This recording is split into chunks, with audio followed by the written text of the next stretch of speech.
एक गांव में 3 भाई रहते थे। उन तीनों में से 2 तो एकदम दुबले पतले और एक भाई उस गांव का सबसे ताकतवर इंसान था। एक दिन उसी गांव के कुएं में एक आदमखोर शेर गिर गया। अब गांव वाले सभी आपस में बात करने लगे कि शेर को बाहर कैसे निकाले, क्योंकि शेर जिंदा था और उसे जिंदा ही बाहर निकालना था।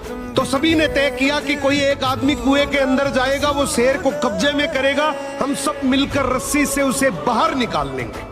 लेकिन तभी आपस में बात करने लगे कि कुएं के अंदर कौन जाएगा। सबसे पूछा मगर किसी ने हाँ नहीं करी। तभी उनमें से एक आदमी बोला कि इस गांव में एक ही आदमी है जो इस कुएं में जाकर शेर को बाहर निकाल सकता है, और वो है इस गांव में जो 3 भाई हैं उनमें से जो सबसे ताकतवर है, वो इस शेर को बाहर निकाल सकता है। अब गांव के सभी लोग मिलकर उसके पास गए और हाथ जोड़कर बोला कि आज इस गांव को तेरी जरूरत है। गांव किनारे कुआं है, उसमें एक आदमखोर शेर गिर गया, उसे तुझे बाहर निकालना है। तू अंदर जाएगा, हम सब मिलकर रस्सी से तुझे बाहर निकाल लेंगे। उसने बोला ठीक है, मैं गांव के भले के लिए ये जरूर करूंगा, लेकिन मेरी एक शर्त है कि जब तुम रस्सी पकड़कर मुझे कुएं में डालोगे तो आगे से रस्सी मेरे 2 भाई पकड़ेंगे।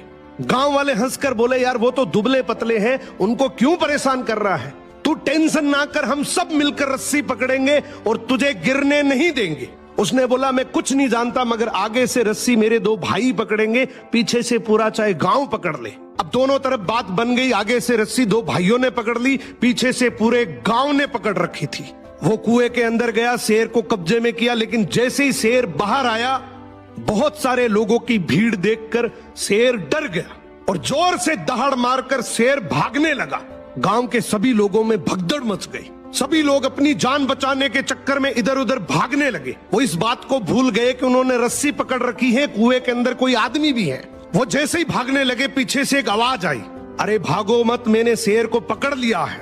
तभी लोग वापिस आए और उसे बोले आज तूने इस गांव के बहुत से लोगों की जान बचाई है। उसने एक ऐसा जवाब दिया कि जिससे सबकी नजरें नीची हो गई। बोला तभी मैंने कहा था कि आगे से रस्सी मेरे 2 भाई पकड़ेंगे, क्योंकि मुझे पता था कि जैसे ही मेरा विपरीत समय आएगा लोग भाग जाएंगे, लेकिन रस्सी मेरे भाइयों के हाथ में थी। मुझे पूरा यकीन था कि जान जा सकती है मगर रस्सी नहीं छूटेगी।